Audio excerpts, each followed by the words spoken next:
ಎಲ್ಲರಿಗೂ ನಮಸ್ಕಾರ ಸ್ನೇಹಿತರೆ. 2026 ವರ್ಷದ ಮೊದಲ ಅಮಾವಾಸ್ಯೆ ಜನವರಿ 18ರಂದು ಬಂದಿದೆ.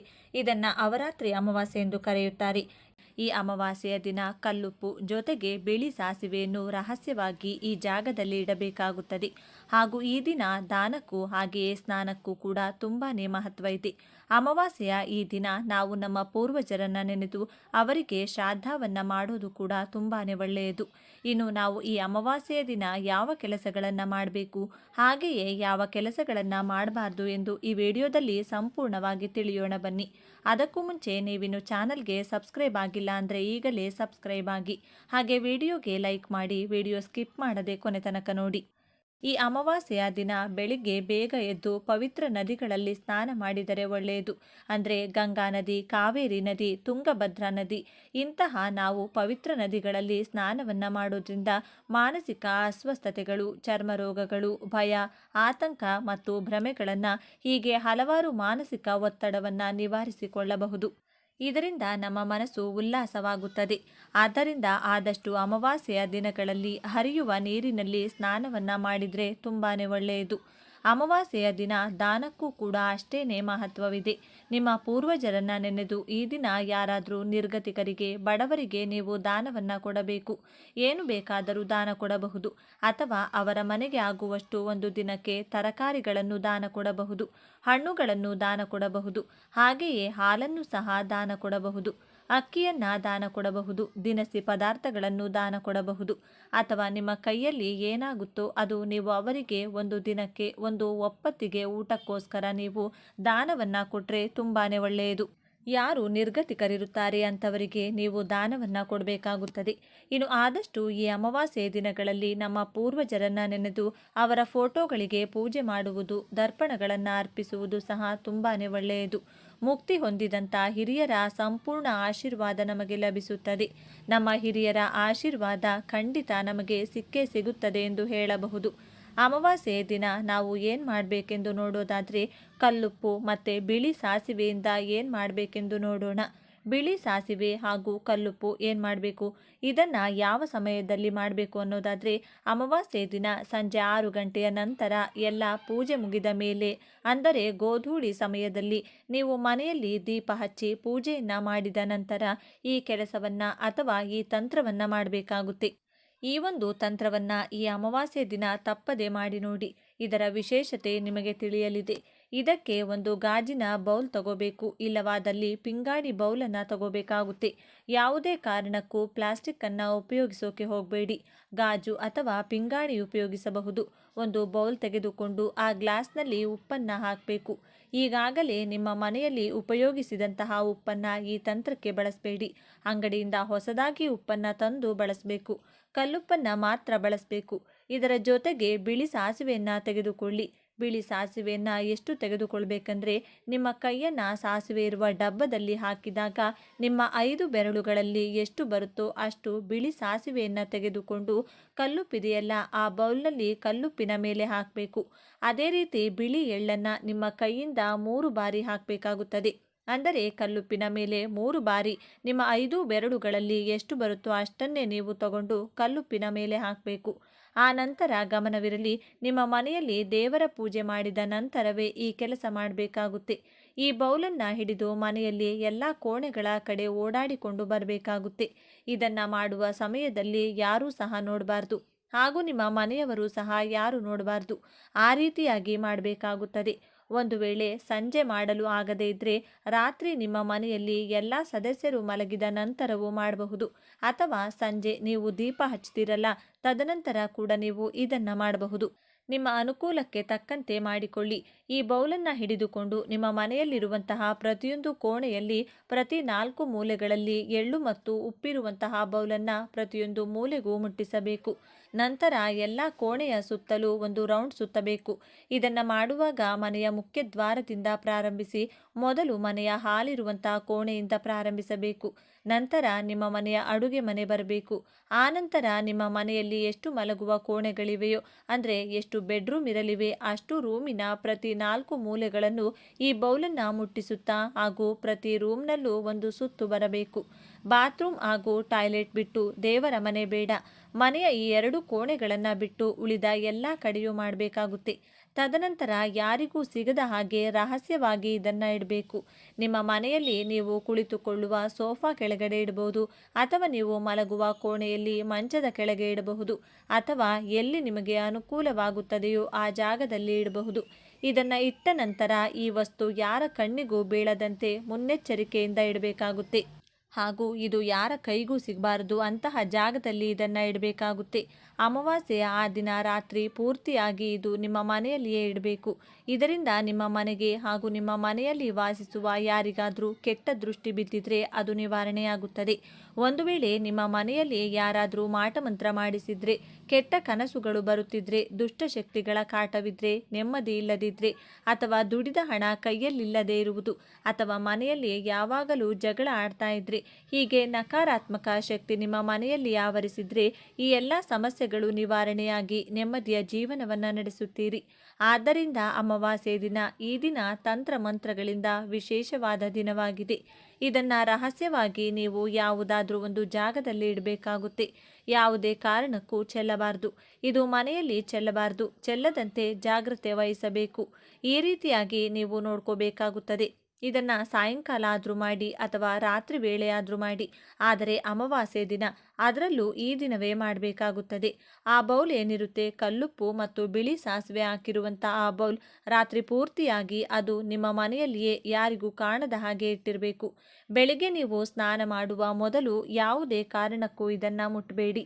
ಸ್ನಾನವಾದ ಬಳಿಕ ಯಾವುದೇ ಸಮಯದಲ್ಲಾದರೂ ಸರಿ ಇಟ್ಟಿರುವ ಆ ಬೌಲನ್ನು ತೆಗೆದುಕೊಂಡು ಇದನ್ನು ಒಂದು ಕವರ್ನಲ್ಲಿ ಹಾಕಿಕೊಂಡು ಆ ಕಲ್ಲುಪ್ಪು ಮತ್ತು ಬಿಳಿ ಸಾಸಿವೆ ಇದೆಯಲ್ಲ ಅದನ್ನು ಕವರಲ್ಲಿ ಹಾಕ್ಕೊಂಡು ಅದನ್ನು ಯಾರೂ ಓಡಾಡದೇ ಇರುವಂತಹ ನಿರ್ಜಲ ಪ್ರದೇಶವಿರುವ ಜಾಗದಲ್ಲಿ ಹಾಕಿ ಬರಬೇಕು. ಮನೆಗೆ ಬಂದು ಕೈಕಾಲು ಮುಖ ತೊಳೆದುಕೊಳ್ಳಿ. ಹೀಗೆ ಮಾಡಿದ 15 ದಿನಗಳಲ್ಲಿ ನಿಮಗೆ ಪ್ರಯತ್ನದ ಫಲ ಸಿಗುತ್ತದೆ. ಈ ರೀತಿಯಾಗಿ ಮಾಡೋದ್ರಿಂದ ನಿಮ್ಮ ಮನೆಯಲ್ಲಿ ಎಂತಹ ಕಠಿಣ ಸಮಸ್ಯೆಗಳಿದ್ರೂ ಪರಿಹಾರವಾಗುತ್ತೆ. ನಿಮಗೆ ಬರಬೇಕಾದ ಹಣ ನಿಮ್ಮ ಕೈ ಸೇರಲಿದೆ. ನೀವು ದುಡಿದ ಹಣ, ಎಷ್ಟೋ ಹಣ ವಾಪಸ್ ಬರ್ತಾ ಇಲ್ಲ, ಸ್ಟ್ರಕ್ ಆಗಿದೆ ಎನ್ನುವವರಿಗೆ ಹಣ ಬರೋದಕ್ಕೆ ಶುರುವಾಗುತ್ತೆ. ದುಡಿದಂಥ ಹಣ ಕೈಯಲ್ಲಿ ನಿಲ್ಲೋದಕ್ಕೆ ಶುರುವಾಗುತ್ತೆ. ಮನೆಯಲ್ಲಿ ಜಗಳಗಳಾಗ್ತಾ ಇದ್ರೆ ಸುಮಾರು ಮನೆಗಳಲ್ಲಿ ನಾವು ನೋಡ್ತಿದ್ದೇವೆ. ಅಮಾವಾಸ್ಯೆ ಬಂತು ಅಂದರೆ ಸಾಕು ಜಗಳ, ಹುಣ್ಣಿಮೆ ಬಂತು ಅಂದರೆ ಸಾಕು ಜಗಳಗಳು, ಮಂಗಳವಾರ, ಶುಕ್ರವಾರ ಈ ರೀತಿಯಾಗಿ ಸಣ್ಣ ಸಣ್ಣ ವಿಷಯಗಳಿಗೂ ಸಹ ಜಗಳಗಳು ಆಗ್ತಾ ಅದು ದೊಡ್ಡದಾಗಿ ಬೆಳೆಯುತ್ತಾ ಹೊಡೆದಾಡುವ ಮಟ್ಟಕ್ಕೆ ಹೋಗುತ್ತೆ. ಇಂತಹ ಸಮಸ್ಯೆಗಳಿದ್ದಲ್ಲಿ ನೀವು ಈ ಅಮಾವಾಸ್ಯೆ ದಿನ ಆದಷ್ಟು ಕಲ್ಲುಪ್ಪಿನಿಂದ ಈ ರೀತಿಯಾಗಿ ಮಾಡಿಕೊಳ್ಳೋದ್ರಿಂದ ನಿಮ್ಮ ಮನೆಯಲ್ಲಿ ಸುಖ, ಶಾಂತಿ, ನೆಮ್ಮದಿ ಅನ್ನೋದು ನೆಲೆಸುತ್ತದೆ. ಅಮಾವಾಸ್ಯೆ ದಿನ ಆದಷ್ಟು ಮೌನವನ್ನು ಕಾಪಾಡೋದು, ಅಂದರೆ ನಾವು ಮಾತನಾಡದೇ ಇರುವುದು ಒಳ್ಳೆಯದು. ಒಂದು ವೇಳೆ ಮಾತನಾಡೋ ಅವಶ್ಯಕತೆ ಇದ್ದರೆ ಮಾತ್ರ ಮಾತನಾಡಿ, ಇಲ್ಲದಿದ್ದರೆ ಆದಷ್ಟು ಮೌನವಾಗಿರಿ, ಶಾಂತವಾಗಿರಿ. ಸಾಧ್ಯವಾದರೆ ಶಕ್ತಿಯುತ ದೇವಸ್ಥಾನಗಳಿಗೆ ಹೋಗಿ, ಅಮ್ಮನವರ ದೇವಸ್ಥಾನಗಳಿಗೆ ಹೋಗಿ ಅಲ್ಲಿ 5 ನಿಮಿಷಗಳ ಕಾಲ ಕೂತ್ಕೊಂಡಿದ್ದು ಬನ್ನಿ. ಹಾಗಾಗಿ ನೀವು ಉಪ್ಪು ಮತ್ತು ಸಾಸಿವೆಯಿಂದ ಈ ರೀತಿಯಾಗಿಯೂ ಸಹ ಮಾಡಬಹುದು. ನಿಮ್ಮ ಮನೆಯಲ್ಲಿರುವಂತಹ ನೆಗೆಟಿವ್ ಎನರ್ಜಿ ಇರ್ಬೋದು, ದುಷ್ಟಶಕ್ತಿಗಳ ಕಾಟ ಇರ್ಬೋದು, ಪರಿಹಾರ ಶತಸಿದ್ಧ ಎಂದು ಹೇಳ್ತಾ ಈ ವಿಡಿಯೋವನ್ನು ಮುಗಿಸ್ತಿದ್ದೇನೆ. ಸರಿ ಸ್ನೇಹಿತರೆ, ಈ ಮಾಹಿತಿ ನಿಮಗೆ ಇಷ್ಟವಾಗಿದೆ ಎಂದು ನಾನು ಭಾವಿಸ್ತಿದ್ದೇನೆ. ಈ ದಿನ ತುಳಸಿ ಗಿಡದ ಬುಡದಲ್ಲಿ ಈ ವಸ್ತುವನ್ನು ಬಚ್ಚಿಟ್ರೆ ಅಖಂಡ ಐಶ್ವರ್ಯ ನಿಮ್ಮದಾಗುತ್ತದೆ. ಮನೆಗೆ ಲಕ್ಷ್ಮೀನಾರಾಯಣರ ಅನುಗ್ರಹದಿಂದ ದೈವ ಎಲೆಗಳ ಚಮತ್ಕಾರ ಆಗಿ ನಿಮಗಿರುವ ಸಾಲದ ಸಮಸ್ಯೆ, ಹಣದ ಕಷ್ಟ, ಮಾನಸಿಕ ಅಶಾಂತಿ, ನಿರುದ್ಯೋಗ, ನಷ್ಟ ಕಷ್ಟಗಳು ದೂರವಾಗಲು ಯಾವ ಪರಿಹಾರವನ್ನು ಪಾಲಿಸಬೇಕು, ಮನಸ್ಸಿನ ಕೋರಿಕೆಗಳು ನೆರವೇರಲು ಯಾವ ವಿಧಿವಿಧಾನಗಳನ್ನು ಅನುಸರಿಸಬೇಕೆಂದು ಇವತ್ತಿನ ವಿಡಿಯೋದಲ್ಲಿ ಸಂಪೂರ್ಣವಾಗಿ ತಿಳಿಸಿಕೊಡ್ತೀವಿ ಬನ್ನಿ.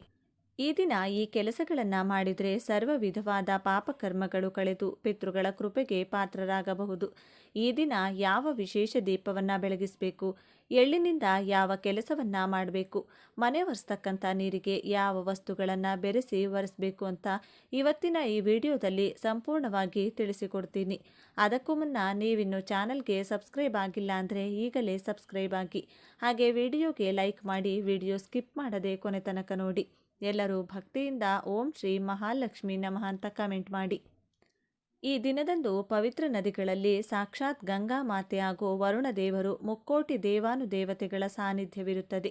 ಈ ದಿನದಂದು ಎಳ್ಳನ್ನು ಬಳಸಿಕೊಂಡು ತರ್ಪಣ ನೀಡಿದರೆ ಪಿತೃಗಳ ಅನುಗ್ರಹದಿಂದ 21 ವಿಧವಾದ ಪಿತೃದೋಷಗಳು ಪಿತೃಶಾಪಗಳು ದೂರವಾಗಿ ಪಿತೃಗಳ ಕೃಪೆ ಇಡೀ ಕುಟುಂಬಕ್ಕೆ ನಿಮ್ಮ ವಂಶಕ್ಕೆ ಪ್ರಾಪ್ತಿಯಾಗುತ್ತದೆ. ಯಾರಾದರೂ ಸರಿ ನಿಮ್ಮ ಪಿತೃಗಳ ಹೆಸರನ್ನು ಹೇಳುತ್ತಾ ನಿಮ್ಮ ಹೆಬ್ಬೆರಳು ಹಾಗೂ ತೋರು ಬೆರಳುಗಳ ಮಧ್ಯೆ ನೀರಿಗೆ ಎಳ್ಳನ್ನು ಬೆರೆಸಿ ಆ ನೀರು ದಕ್ಷಿಣ ದಿಕ್ಕಿಗೆ ಹರಿಯುವ ಹಾಗೆ ತರ್ಪಣವನ್ನು ನೀಡಬೇಕು. ಪಿತೃಗಳ ಕೃಪೆ ಇಲ್ಲವೆಂದರೆ ನಾನಾ ಕಷ್ಟಗಳನ್ನು ಅನುಭವಿಸಬೇಕಾಗುತ್ತದೆ. ಸಾಮಾನ್ಯವಾಗಿ ಈ ದಿನ ಪಿತೃಗಳ ಸ್ಮರಣೆಯನ್ನು ಮಾಡಿಕೊಳ್ಬೇಕು. ಈ ದಿನ ಪಿತೃಗಳ ಕಾರ್ಯ ಸ್ಮರಣೆಯನ್ನು ಮಾಡಿದರೆ ಅದು ಎಂಥದ್ದೇ ಪಿತೃದೋಷ ಪಿತೃಶಾಪಗಳಿದ್ದರೂ ಸುಲಭವಾಗಿ ದೂರವಾಗಿ ಪಿತೃಗಳ ಸಂಪೂರ್ಣ ಅನುಗ್ರಹ ಇಡೀ ಕುಟುಂಬಕ್ಕೆ ಪ್ರಾಪ್ತಿಯಾಗುತ್ತದೆ. ಈ ದಿನದ ಆರಂಭದಲ್ಲಿ ಸ್ನಾನ ಮಾಡುವಾಗ ತಪ್ಪದೆ ಸ್ನಾನದ ನೀರಿಗೆ 4 ತುಳಸಿ ದಳಗಳನ್ನು ಹಾಕಿಕೊಂಡು ಸ್ನಾನವನ್ನು ಮಾಡಿದರೆ ಲಕ್ಷ್ಮಿಯ ಅನುಗ್ರಹ ಸುಲಭವಾಗಿ ಪ್ರಾಪ್ತಿಯಾಗಿ ಆ ದಿನವೆಲ್ಲ ನೀವು ಮಾಡುವಂತಹ ಕೆಲಸದಲ್ಲಿ ಲಕ್ಷ್ಮೀನಾರಾಯಣರ ಅನುಗ್ರಹದಿಂದ ಕಾರ್ಯಜಯ ಉಂಟಾಗುತ್ತದೆ. ದೇಹದಲ್ಲಿ ವಿಶೇಷ ಚೈತನ್ಯ ಉಂಟಾಗುತ್ತದೆ. ಸ್ನಾನ ಆದ ನಂತರ ತುಳಸಿ ಗಿಡದ ಸ್ವಲ್ಪ ಮಣ್ಣನ್ನು ತೆಗೆದುಕೊಂಡು ಆ ಮಣ್ಣಿಗೆ ಸ್ವಲ್ಪ ಹಸಿ ಹಾಲು ಹಾಗೂ ಗಂಧವನ್ನು ಬೆರೆಸಿ ಹಣೆಗೆ ತಿಲಕವಾಗಿಟ್ಟುಕೊಂಡು ನಂತರ ಮನೆಯಿಂದ ಹೊರಗೆ ಹೋಗಬೇಕು. ಇದರಿಂದ ಲಕ್ಷ್ಮೀದೇವಿಯ ಅನುಗ್ರಹ ಪ್ರಾಪ್ತಿಯಾಗುತ್ತದೆ. ಸರ್ವ ಕ್ಷೇತ್ರದಲ್ಲೂ ಜನವಶ ಧನವಶ ಉಂಟಾಗಿ ಅನೇಕ ಶುಭ ಲಾಭಗಳನ್ನು ನೀವು ನೋಡಬಹುದು. ಈ ತಿಲಕವನ್ನು ಚಿಕ್ಕ ಮಕ್ಕಳು, ಮನೆಯ ಯಜಮಾನ, ಮನೆಯ ಯಜಮಾನಿ, ಹಿರಿಯರು ಯಾರು ಬೇಕಾದರೂ ಹಣೆಗೆ ಇಡಬಹುದು. ವಿದ್ಯಾರ್ಥಿಗಳು ಇಟ್ಟರೆ ವಿದ್ಯೆ, ವ್ಯಾಪಾರಸ್ಥರು ಇಟ್ಟರೆ ವ್ಯಾಪಾರ ಜಯ, ಉದ್ಯೋಗಸ್ಥರು ಇಟ್ಟರೆ ಉದ್ಯೋಗ ಜಯ. ಹೀಗೆ ಸರ್ವ ಕ್ಷೇತ್ರದಲ್ಲಿರುವವರಿಗೂ ಕೂಡ ವಿಶೇಷ ಧನಲಾಭ ನೆಮ್ಮದಿಯನ್ನು ಇದರಿಂದ ಕಾಣಬಹುದು. ವಾರಕ್ಕೆ 3 ಬಾರಿಯಾದರೂ ಸ್ನಾನ ಆದ ಬಳಿಕ ತುಳಸಿ ಗಿಡದ ಬುಡದ ಮಣ್ಣನ್ನು ತೆಗೆದುಕೊಂಡು ನಿಮ್ಮ ಮನೆಯ ಮುಖ್ಯ ದ್ವಾರದ ಮೇಲೆ ಸ್ವಸ್ತಿಕ್ ಚಿಹ್ನೆಯನ್ನು ಬರೆದರೆ ಅಷ್ಟಲಕ್ಷ್ಮಿಯರ ಕೃಪೆ ಮನೆಗೆ ಪ್ರಾಪ್ತಿಯಾಗಿ ಮನೆಯಲ್ಲಿ ಸದಾ ಹಣ, ಐಶ್ವರ್ಯ, ನೆಮ್ಮದಿ, ಆರೋಗ್ಯ ತುಂಬಿ ತುಳುಕುತ್ತದೆ. ಈ 3 ಕೆಲಸಗಳನ್ನು ವಾರದಲ್ಲಿ ಕನಿಷ್ಠ 3 ಬಾರಿಯಾದರೂ ಮಾಡಿದರೆ ಮನೆಯಲ್ಲಿ ಸದಾ ಸಕಾರಾತ್ಮಕ ಆಲೋಚನೆ, ಸಕಾರಾತ್ಮಕ ಶಕ್ತಿ ವೃದ್ಧಿಯಾಗುತ್ತಾ ಹೋಗುತ್ತದೆ. ಮನೆಯಲ್ಲಿನ ನೆಗೆಟಿವ್ ಶಕ್ತಿ ಹೊರಗೆ ಹೋಗುತ್ತದೆ. ಹಾಗೆಯೇ ಯಾವಾಗಲಾದರೂ ಸರಿ ಗುರುವಾರ ಅಥವಾ ಶುಕ್ರವಾರದ ದಿನಗಳಂದು ಚೊಂಬಿನಲ್ಲಿ ನೀರನ್ನು ತೆಗೆದುಕೊಂಡು ತುಳಸಿಗೆ ಅರ್ಪಿಸಿ ಗಂಧ, ಕುಂಕುಮ, ಪುಷ್ಪಗಳಿಂದ ಅಲಂಕಾರವನ್ನು ಮಾಡಿಕೊಳ್ಬೇಕು. ತುಳಸಿ ಗಿಡದ ಬುಡದಲ್ಲಿ ಒಂದು ನಾಣ್ಯವನ್ನು ಊತಿಡಬೇಕು. 1 ವಾರದ ತನಕ ನೀವು ಊತಿಟ್ಟಂತಹ ನಾಣ್ಯ ಅಲ್ಲಿಯೇ ಇರಬೇಕು. ಮುಂದಿನ ಗುರುವಾರ ಅಥವಾ ಶುಕ್ರವಾರ ಆ ನಾಣ್ಯವನ್ನು ಹೊರತೆಗೆದು ನಿಮ್ಮ ಪರ್ಸ್ನಲ್ಲಿಟ್ಟುಕೊಳ್ಳಬೇಕು. ಇದರಿಂದ ಹಣಕಾಸಿನ ಅರಿವು ಉತ್ತಮವಾಗ್ತಾ ಹೋಗುತ್ತದೆ. ಹಣಕಾಸಿನ ಸಮಸ್ಯೆಗಳು ಕಳೆದು ಅದೃಷ್ಟ ಕೂಡಿ ಬರುತ್ತದೆ. ತುಳಸಿಯ ದೈವ ಶಕ್ತಿಯಿಂದ ನಾರಾಯಣ ಸಮೇತ ಮಹಾಲಕ್ಷ್ಮಿಯ ಅನುಗ್ರಹ ಕೂಡ ದೊರೆತು ಜೀವನದಲ್ಲಿ ಸಾಕಷ್ಟು ಬದಲಾವಣೆಗಳು ಜೊತೆಗೆ ಬಡತನ ಕ್ರಮವಾಗಿ ದೂರವಾಗುತ್ತದೆ. ಇನ್ನು ಮನಸ್ಸಿನ ಕಠಿಣ ಕೋರಿಕೆಗಳು ನೆರವೇರಲು ಅರಳಿ ಎಲೆಯ ಈ ವಿಶೇಷ ಪರಿಹಾರವನ್ನು ಮಾಡಿಕೊಂಡ್ರೆ ತುಂಬ ಉತ್ತಮ. ಯಾವುದಾದರೂ ಗುರುವಾರದ ದಿನ ಅಥವಾ ಶುಕ್ರವಾರದ ದಿನ ಅರಳಿ ಮರಕ್ಕೆ ಮೊದಲು ನೀರನ್ನು ಅರ್ಪಿಸಿ ನಂತರ ಅಲ್ಲಿಯೇ ಬಿದ್ದಂತಹ ಒಂದು ಅರಳಿ ಎಲೆಯನ್ನು ತೆಗೆದುಕೊಂಡು ಅರಳಿ ವೃಕ್ಷಕ್ಕೆ ಭಕ್ತಿಯಿಂದ ಪ್ರದಕ್ಷಿಣೆಯನ್ನು ಮಾಡಬೇಕು. ಲಕ್ಷ್ಮೀನಾರಾಯಣರ ವಾಸವಿರುವಂತಹ ಅರಳಿ ವೃಕ್ಷದ ಅನುಮತಿಯನ್ನು ಪ್ರದಕ್ಷಿಣೆಯ ಮೂಲಕ ಪಡೆದು ಮನೆಗೆ ಆ ಎಲೆಯನ್ನು ತರಬೇಕು. ಎಲೆಯ ಜೊತೆಗೆ ಒಂದು ಚಿಕ್ಕ ಅರಳಿ ಕಡ್ಡಿಯನ್ನು ಕೂಡ ಮನೆಗೆ ತರಬೇಕು. ನಂತರ ಎಲೆಯನ್ನು ಮೊದಲು ನೀರಿನಿಂದ ತೊಳೆಯಬೇಕು. ಅರಿಶಿನಕ್ಕೆ ಸ್ವಲ್ಪ ನೀರು, ಹಸಿ ಹಾಲು ಅಥವಾ ಗಂಗಾ ಜಲವನ್ನು ಬೆರೆಸಿ ಆ ಹಸಿ ಅರಿಶಿನದಿಂದ ಅರಳಿ ಕಡ್ಡಿಯ ಸಹಾಯದಿಂದ ಅರಳಿ ಎಲೆಯ ಮೇಲೆ ಮೊದಲು ಓಂ ಎಂದು ಮೇಲ್ಭಾಗದಲ್ಲಿ ಬರೆಯಬೇಕು. ಅದರ ಕೆಳಭಾಗದಲ್ಲಿ ನಿಮ್ಮ ಕೋರಿಕೆಗಳನ್ನು ಬರೆಯಬೇಕು. ಅಂದರೆ ಹಣದ ಸಮಸ್ಯೆ ಇದ್ದವರು ಧನಲಾಭ ಎಂದು ಬರೆಯಬೇಕು. ಸಾಲದ ಕಷ್ಟವಿದ್ದರೆ ಸಾಲದ ಸುಳಿ ಎಂದು ಬರೆಯಬೇಕು. ವಿದ್ಯೆಗೆ ವಿದ್ಯೆ, ಮದುವೆಗೆ ಮದುವೆ, ಉದ್ಯೋಗ ಬೇಕೆಂದರೆ ಉದ್ಯೋಗ. ಹೀಗೆ ಕೋರಿಕೆಗೆ ಅನುಗುಣವಾಗಿ ಚಿಕ್ಕದಾಗಿ ನಿಮಗೆ ಯಾವ ಕೆಲಸ ಆಗಬೇಕು ಅದನ್ನು ಮನಸ್ಸಿನಲ್ಲಿಯೇ ಹೇಳಿಕೊಳ್ಬೇಕು. ಕೋರಿಕೆಯ ಕೆಳಗಡೆ ಸಾಧ್ಯವಾದರೆ ಓಂ ನಮೋ ಭಗವತೆ ವಾಸುದೇವಾಯ ಅಥವಾ ಚಿಕ್ಕದಾಗಿ ನಾರಾಯಣ ಎಂದು ಬರೆಯಬೇಕು. ಬೆಳಿಗ್ಗೆ ಹೀಗೆ ಬರೆದು ಎಲೆಯನ್ನು ದೇವರ ಕೋಣೆಯಲ್ಲಿರಿಸಬೇಕು. ಸಂಜೆಯ ಸಮಯದಲ್ಲಿ ಆ ಎಲೆಯನ್ನು ತೆಗೆದುಕೊಂಡು ನಿಮ್ಮ ಇಷ್ಟ ದೇವರ ಹೆಸರನ್ನು ಸ್ಮರಿಸಿಕೊಂಡು ಲಕ್ಷ್ಮೀನಾರಾಯಣರಿಗೆ ನಮಸ್ಕಾರವನ್ನು ಮಾಡಿಕೊಳ್ಬೇಕು. ನಂತರ ಆ ಎಲೆಯನ್ನು ಹರಿಯುವ ನೀರಿನಲ್ಲಾಗಿರಬಹುದು, ತೆಂಗಿನ ಮರದ ಕೆಳಗಾಗಿರಬಹುದು ಅಥವಾ ಯಾವುದೇ ಮರದ ಕೆಳಗೆ ಇಟ್ಟು ಮನೆಗೆ ಬರಬೇಕು. ಈ ಒಂದು ಪರಿಹಾರವನ್ನು ಅರಳಿ ಎಲೆಯಿಂದ ಗುರುವಾರ ಅಥವಾ ಶುಕ್ರವಾರದ ದಿನ ಮಾಡಿ ನೋಡಿ. ನೀವು ಕೇಳಿಕೊಂಡಂತಹ ಕೋರಿಕೆ ನಿಮ್ಮ ಮೂಲಕವೇ ನೆರವೇರಲು ಒಂದು ಶಕ್ತಿ ಬರುತ್ತದೆ. ಕೋರಿಕೆಗಳು ಶೀಘ್ರವಾಗಿ ನೆರವೇರುತ್ತದೆ. ವ್ಯರ್ಥ ಖರ್ಚುಗಳು ಕಡಿಮೆಯಾಗಿ ಆದಾಯದ ಮೂಲಗಳು ಹೆಚ್ಚುತ್ತವೆ. ಮಾಡುವ ಕೆಲಸದಲ್ಲಿ ಯಶಸ್ಸು ಸಿಗುತ್ತದೆ. ನೋಡಿದ್ರಲ್ಲ, ತುಳಸಿಯ ಎಲೆಗಳಿಂದ, ತುಳಸಿ ಬುಡದ ಮಣ್ಣಿನಿಂದ ಯಾವ ಪರಿಹಾರವನ್ನು ಪಾಲಿಸಿದರೆ ಲಕ್ಷ್ಮೀನಾರಾಯಣರ ಅನುಗ್ರಹ ಪ್ರಾಪ್ತಿಯಾಗುತ್ತದೆ. ಮನಸ್ಸಿನ ಕಠಿಣ ಕೋರಿಕೆಗಳು ನೆರವೇರಲು ಅರಳಿ ಎಲೆಯ ಯಾವ ವಿಶೇಷ ಪರಿಹಾರವನ್ನು ಪಾಲಿಸಬೇಕು ಅಂತ ಇವತ್ತಿನ ಈ ವಿಡಿಯೋದಲ್ಲಿ ತಿಳಿಸಿಕೊಟ್ಟಿದ್ದೇವೆ. ಇನ್ನು ಈ ದಿನ ದೇವಾಲಯದಲ್ಲಿ ಇರುವಂತಹ ಅರಳಿ ವೃಕ್ಷದ ಮುಂದೆ ಜಲದಿಂದ ಶುಚಿ ಮಾಡಿ ಅಕ್ಕಿ ಹಿಟ್ಟಿನಿಂದ ಚಿಕ್ಕ ರಂಗೋಲಿಯನ್ನು ಬರೆದು ಅದರ ಮೇಲೆ ಒಂದು ದೊಡ್ಡ ಮಣ್ಣಿನ ದೀಪವನ್ನು ಇಟ್ಟು ಸಾಸಿವೆ ಎಣ್ಣೆಯನ್ನು ಹಾಕಿ 2 ಬತ್ತಿಗಳನ್ನು ಒಂದು ಬತ್ತಿಯಾಗಿ ಮಾಡಿ ಅದೇ ರೀತಿ 12 ಬತ್ತಿಗಳನ್ನು ಬಿಡಿ ಬಿಡಿಯಾಗಿ ಕೂರಿಸಿ ದೀಪಾರಾಧನೆಯನ್ನು ಮಾಡಬೇಕು.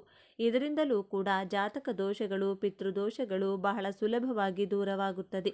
ಹಣಕಾಸಿನ ಸಮಸ್ಯೆ ಇದ್ದವರು ಯಾವ ಕೆಲಸಕ್ಕೆ ಕೈ ಹಾಕಿದರೂ ಯಶಸ್ಸು ಸಿಗುತ್ತಿಲ್ಲ ಅನ್ನೋದಾದರೆ ಅದೃಷ್ಟ ಕೂಡಿ ಬರಲು ಅರಳಿ ವೃಕ್ಷಕ್ಕೆ ಈ ದಿನ ಅರಿಶಿನ ಬೆರೆಸಿರ್ತಕ್ಕಂಥ ನೀರನ್ನು ತಪ್ಪದೇ ಅರ್ಪಿಸಬೇಕು. ಇದರಿಂದ ಯಾವುದೇ ಅಡೆತಡೆಗಳಿದ್ದರೂ ದೂರವಾಗಿ ಎಲ್ಲ ಕೆಲಸದಲ್ಲೂ ಲಾಭ ಹಾಗೂ ಅದೃಷ್ಟ ಕೂಡಿ ಬರುತ್ತದೆ. ಈ ದಿನ ಸ್ವಯಂ ಪಾಕ ದಾನ ನೀಡಿ ಬ್ರಾಹ್ಮಣರಿಗೆ, ಅವಶ್ಯಕತೆ ಇದ್ದವರಿಗೆ ಒಂದು ದಿನಕ್ಕಾಗುವ ಅಡುಗೆ ಪದಾರ್ಥಗಳು ಅಥವಾ ಒಂದು ಹೊತ್ತಿನ ಊಟಕ್ಕಾಗುವಂತಹ ಅಡುಗೆ ಸಾಮಗ್ರಿಗಳನ್ನು ನೀಡಬೇಕು. ಅಕ್ಕಿ, ಬೇಳೆ, ತರಕಾರಿ, ಉಪ್ಪು, ಎಣ್ಣೆ, ಸೊಪ್ಪು, ಹಣ್ಣುಗಳು ಹೀಗೆ ಅಡುಗೆ ಸಾಮಗ್ರಿಗಳನ್ನು ದಕ್ಷಿಣೆ ಸಮೇತ ನೀಡಿದರೆ ತುಂಬ ಉತ್ತಮ. ಈ ದಿನ ಗೋಮಾತೆಗೆ ಪಿತೃಗಳ ಹೆಸರನ್ನು ಹೇಳಿಕೊಂಡು ಕುಟುಂಬದಲ್ಲಿ ಯಾರಾದರೂ ಒಬ್ಬರಾದರೂ ಸರಿ ಹಸಿರು ಹುಲ್ಲನ್ನು ತಿನ್ನಿಸಬೇಕು. ಇದರಿಂದ ಇಡೀ ಕುಟುಂಬಕ್ಕೆ ಅದೃಷ್ಟ ಕೂಡಿ ಬರುತ್ತದೆ, ಪಿತೃದೋಷ ದೂರವಾಗುತ್ತದೆ. ಈ ದಿನ ದುರ್ಗಾದೇವಿಯ ದರ್ಶನ ಹಾಗೂ ಪಂಚಮುಖಿ ಆಂಜನೇಯ ಸ್ವಾಮಿಯ ದರ್ಶನವನ್ನು ಮರೆಯದೆ ಮಾಡಿ. ಇದರಿಂದ ಸಕಲ ಶತ್ರು ಬಾಧೆಗಳು ದೂರವಾಗುತ್ತವೆ. ಕಠಿಣ ಕಷ್ಟಗಳಿಂದ ಸುಲಭವಾಗಿ ಹೊರಬರಬಹುದು. ಬೆಳಿಗ್ಗೆ ಸಂಜೆ 2 ಸಮಯದಲ್ಲೂ ವಿಷ್ಣು ಸಹಸ್ರನಾಮ ಹಾಗೂ ಲಕ್ಷ್ಮಿ ಅಷ್ಟೋತ್ತರ ಪಾರಾಯಣವನ್ನು ಮಾಡಿ. ಮನೆ ಒರೆಸುವಂತಹ ನೀರಿಗೆ ಆಲಂ ಅಥವಾ ಸ್ಫಟಿಕವನ್ನು ಪುಡಿ ಮಾಡಿ ಆ ನೀರಿಗೆ ಬೆರೆಸಿ ಆ ನೀರಿನಿಂದ ವಿಶೇಷವಾಗಿ ಮನೆಯನ್ನು ಒರೆಸಿ. ಇದರಿಂದ ಮನೆಗೆ ಆಗಿರುವಂಥ ದೃಷ್ಟಿ, ನಕಾರಾತ್ಮಕ ಶಕ್ತಿಗಳು ದೂರವಾಗುತ್ತದೆ. ಈ ದಿನ ಅತಿ ಮುಖ್ಯವಾಗಿ ಕನಿಷ್ಠ 11 ಜನಕ್ಕೆ ಅನ್ನದಾನವನ್ನು ಮಾಡಿ, ಅವಶ್ಯಕತೆ ಇದ್ದವರಿಗೆ ಕಂಬಳಿಯ ದಾನ ಮಾಡಿ. ಇದರಿಂದ ವಿಶೇಷ ಪುಣ್ಯ ಫಲಗಳು ಪ್ರಾಪ್ತಿಯಾಗುತ್ತದೆ. ಈ ದಿನ ಬೆಳಿಗ್ಗೆ ಅಥವಾ ಸಂಜೆ ಈ ವಿಧವಾಗಿ ಮನೆಯಲ್ಲಿ ಧೂಪವನ್ನು ಹಾಕಿದರೆ ದುಷ್ಟಶಕ್ತಿಗಳು, ಮಾಟಮಂತ್ರದ ಕಾಟ, ಶತ್ರುಗಳ ಅಸೂಯೆ ದೂರವಾಗುತ್ತದೆ. ಏನು ಮಾಡಬೇಕು? ಒಂದು ಚಿಕ್ಕ ತೆಂಗಿನಕಾಯಿಯ ಕಂಠವನ್ನು ಸುಟ್ಟು ಆ ಕೆಂಡಕ್ಕೆ ಬಿಳಿ ಮೆಣಸು ಕಾಳುಗಳನ್ನು, ಸ್ವಲ್ಪ ಕಪ್ಪು ಹಿತ್ತಲು ಪುಡಿ ಮಾಡಿ ಒಂದು ಬಿರಿಯಾನಿ ಎಲೆ ಹಾಕಿ ಸುಡಬೇಕು. ಅದರ ಹೊಗೆಯನ್ನು ಮನೆಯ ಎಲ್ಲ ಮೂಲೆ ಮೂಲೆಗೂ ತೋರಿಸಬೇಕು. ಇದರಿಂದ ಮನೆಯಲ್ಲಿರುವಂತಹ ಎಲ್ಲ ದೃಷ್ಟಿ, ಕೆಟ್ಟ ಶಕ್ತಿಗಳು ದೂರವಾಗುತ್ತದೆ.